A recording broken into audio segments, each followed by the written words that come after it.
Today I'll be showing you guys how to replace your tubular batteries when they get bad. These two batteries are not working very well. So what I want to do is that I want to replace them with the one that is in this place. And then I'm going to charge both of them one at a time.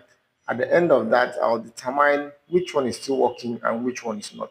Before I do the replacement, I'm going to be testing them with this multimeter. This is not the best tool you can use to test your battery, but at least for now, it's going to give me the reading that I want. I just need to measure their voltage level. I will go ahead and set this multimeter to DC volt. You can see there, this is DC volt because that's what I want to measure. And down here, you can see it's giving me in millivolts. So I'm going to adjust that so that it will go to volt. Yeah, it has gotten to volt. So it's now left for me to change the decimal place, and that is where I want it to be. So let me go ahead and do the testing. This is the positive polarity, and this is the negative polarity. So I'll be holding down my negative here. All right, so I'll be testing this one. You can see the first one is giving me 10.9 volts. That's very low. I'll go ahead and test the second one. All right, the second one is showing me 12.8, and this one looks like it's still very okay. The next thing I'll do, I'll test this one here.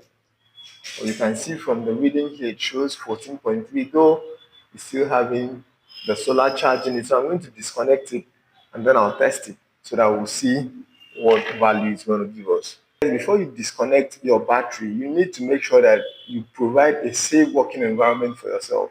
How we do that is to turn off the breakers. So these are my single pole breakers that I use for this installation. This one is the voltage and current regulator. You can see there is no power in it, but this one is the AC breaker. I'm going to turn that off, and this is the DC breaker.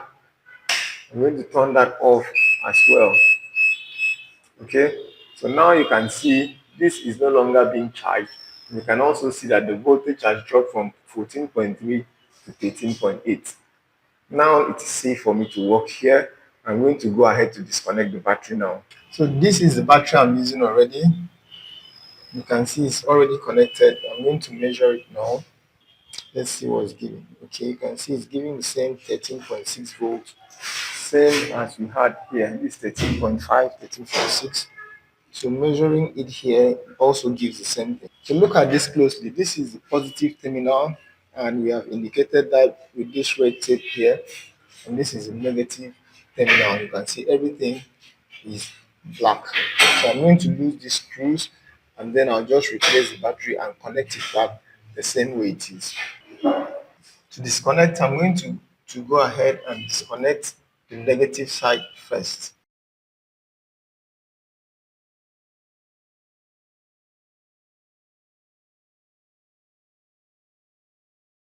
Now I've disconnected the negative terminal. You can see the inverter is no longer working. So I can go ahead and disconnect the positive on this other side.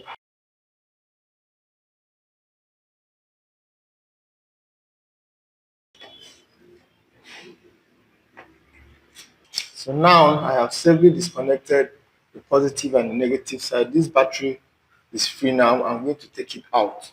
Now replace the other one with this one, and this is the one that had the lowest voltage, 10.6 or 10 point something.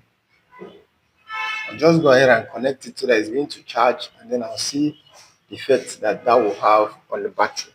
For me to connect this, I'm going to start with the positive first. Remember, I disconnected the negative first. So now I'm going to start with the positive.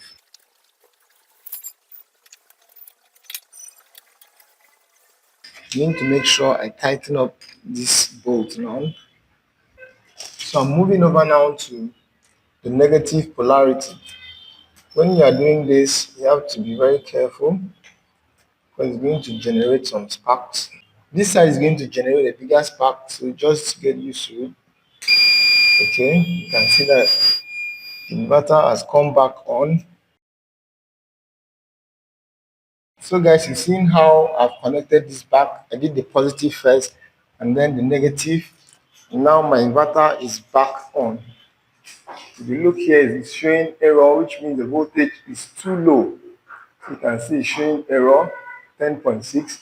Yeah, that's too low for a battery voltage. What I'm going to do now, since I'm done with the connection, I'm going to go ahead and turn on my DC breaker, and then it's going to start charging. All right, so we are going to charge this for the whole of today, and then we'll see if this battery can still retain any kind of charge, but I doubt it. So gentlemen, that has been it. I've shown you how to replace the battery, but please don't try this if you are not trained. Only do this when you're a trained professional, and I'll see you in the next video.